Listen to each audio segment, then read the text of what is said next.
పులివెందులలో TDP నాయకులు తనపై చేసిన ఆరోపణలను రుజువు చేస్తే రాజకీయ సన్యాసానికి సిద్ధమని మార్కెట్ యార్డ్ మాజీ చైర్మన్ చిన్నప్ప ఓపెన్ ఛాలెంజ్ విసిరారు.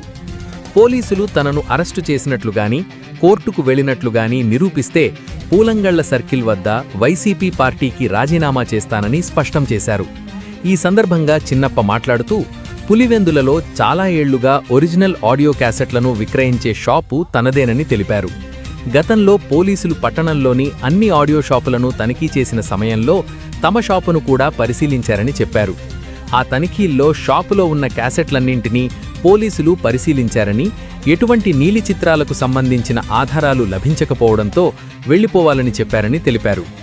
తనపై చేసిన ఆరోపణలను నిరూపిస్తే దేనికైనా సిద్ధమేనని, ఒకవేళ నిరూపించలేకపోతే రాజకీయ సన్యాసం చేసి తనకు బహిరంగంగా క్షమాపణ చెప్పాలని ఆయన డిమాండ్ చేశారు. లేనిపోని ఆరోపణలు చేసి రాజకీయ లబ్ధి పొందాలని ప్రయత్నిస్తే ఊరుకునే ప్రసక్తే లేదని ఆయన హెచ్చరించారు.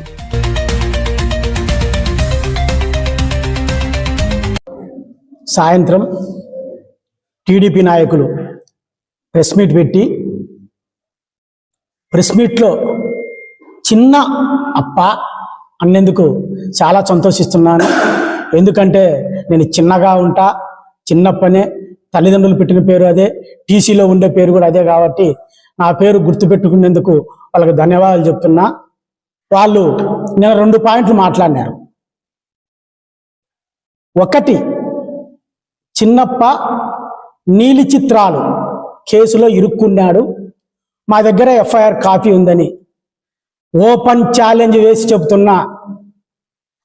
నన్ను పోలీసు వాళ్ళు అరెస్ట్ చేసినట్టు కానీ, వాళ్ళ దగ్గర ఎఫ్ఐఆర్ కాపీ ఉన్నట్టు కానీ, నన్ను జైలుకు సబ్ జైల్లో పెట్టినట్టు కానీ, నా మీద కేసు ఉన్నట్టు కానీ, నేను కోర్టుకు పోయినట్టు కానీ, కోర్టు వాయిదాలకు తిరిగినట్టు కానీ నిరూపిస్తే పూలంగల సెంటర్లో ఛాలెంజ్ వేసి రాజీనామాకు, వైఎస్ఆర్ కాంగ్రెస్ పార్టీకి రాజీనామా చేసి మీ అందరికీ క్షమాపణ చెబుతా. ఆ రోజు జరిగిన విషయం ఏమంటే, మాది పూర్వం నుంచి కూడా దాదాపు పులివెందులో మొట్టమొదటి చిన్న ఆడియో వీడియో లైబ్రరీ అంగడి మాది. మా షాపు పులివెందుల్లోనే ఒరిజినల్ క్యాసెట్లు అమ్మే షాప్ పులివెందుల్లో ఎవరికైనా ఉందంటే ఈ పులివెందుల ప్రాంతంలో ప్రతి ఒక్కరికి తెలుసు, అది మాదే అంగడి. అప్పుడు దాదాపు మేము పెట్టిన తర్వాత 15-16 అంగళ్ళు పులివెందుల్లో పడినాయి. పడినప్పుడు ఒకరోజు ASP Rangareddy sir, SI Sharif sir అనుకుంటారు, సిఐ రజాక్ సార్ ఉన్నారు. వాళ్ళు వచ్చి పులివెందుల్లో నీలి చిత్రాలు అంటే బూత్ సినిమాలో క్యాసెట్లు ఎక్కువ ఉన్నాయని పులివెందుల్లో అన్ని అంగళ్లను పిలుచుకొని పోయినారు. ఆ సందర్భంలో మేము కూడా అక్కడికి పోయినాం. పోలీసులు వచ్చి పిలిచింటే రాండి ఏఎస్పీ గారు రమ్మన్నారని, మీ దగ్గర బ్లూ ఫిలిమ్స్ ఉన్నాయి, మీరు మిమ్మల్ని అరెస్ట్ చేస్తాం. అదంటే సార్ మా వచ్చి మా అంగడి చెక్ చేసుకోండి, మా ఇల్లు చెక్ చేసుకోండి అని చెప్పినాం. అందులో భాగంగా పోలీసు వాళ్ళు మా అంగడి కాడికి వచ్చి మా క్యాసెట్లన్నీ తీసుకొని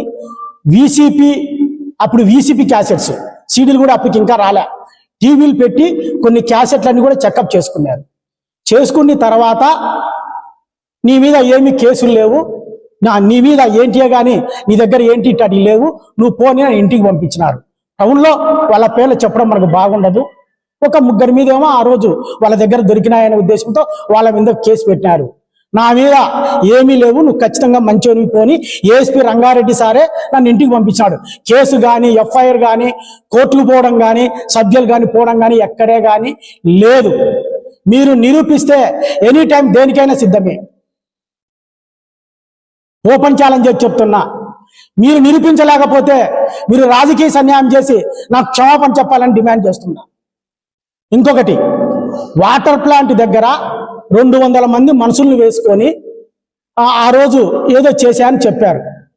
ఆ రోజు రాత్రి 8:30కు నేను భోజనానికి ఇంటికి వచ్చింటే, ఇంటికాడ వాటర్ ప్లాంట్ కాడ పిల్లలంతా ఎవరో 300 మంది గుంపై రంగులు కొడుతున్నారు వాటర్ ప్లాంట్కి అని చెప్పేసి, ఆ నగిరిగుట్టల నుంచి అన్న ఎవరో పిల్లలంతా వచ్చి ఇక్కడ ఏదో రంగులు కొడుతున్నారన్నా, వాళ్ళంతా టీడీపీలు కూడా ఎవరో ఉన్నారు, ఇడంతా అల్లరిగా ఉంది, అంత చిన్న చిన్న పిల్లలు ఉన్నారు, నువ్వు రా అని నాకు ఫోన్ వచ్చింది. నేను వెంటనే ఇంటికి వచ్చినోని ఇంకా ప్యాంటు కూడా తీయకోకుండా అట్లే లేచి వాటర్ ప్లాంట్ కాడికి పోయినా. పోతే పార్టీకి చెందిన పిల్లలు అందరు ఏమి అందరు ఉన్నారంటే అన్న వాటర్ ప్లాంటింగ్ ఇదంతా మనం తీసుకుంటున్నాం అని చెప్పి రంగులు కొట్టడం చేస్తుంటే అక్కడనే టీడీపీకి చెందిన వాళ్ళు కూడా ఉన్నారు. వాళ్ళు వచ్చి ఇది మాది అది ఇది అని చెప్పి గలాట ఆడ చేస్తే నేను మధ్యలో ఒక పెద్ద మనిషిగా ఉండి వాళ్ళకు వీళ్ళకు ఏం జరగకోకుండా మొత్తం సర్దు చెప్పి నాయనా మీరు ఇట్లా బాండి అని చెప్పి అంతలోనే పోలీస్ జీప్ వచ్చింది. పోలీసులు కూడా ఆ సందర్భంలో అక్కడే ఉన్నారు. వాళ్ళు పోలీసులు కూడా అయ్యా గలాటలు ఎందుకు, ఏదైనా పద్దన మాట్లాడదాం ఇంటికి పోనీ అని ఇంటికి పంపించినారు. అది ఆడ జరిగిన ఇష్యూ.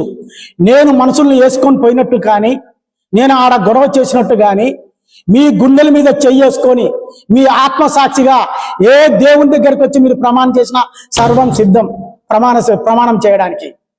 లేనిపోని ఆరోపణలు చేసుకుంటూ ఏదో రాజకీయ పబ్బం గడుపుకోవడానికి మీరు మాట్లాడితే సహించే ప్రసక్తే లేదు.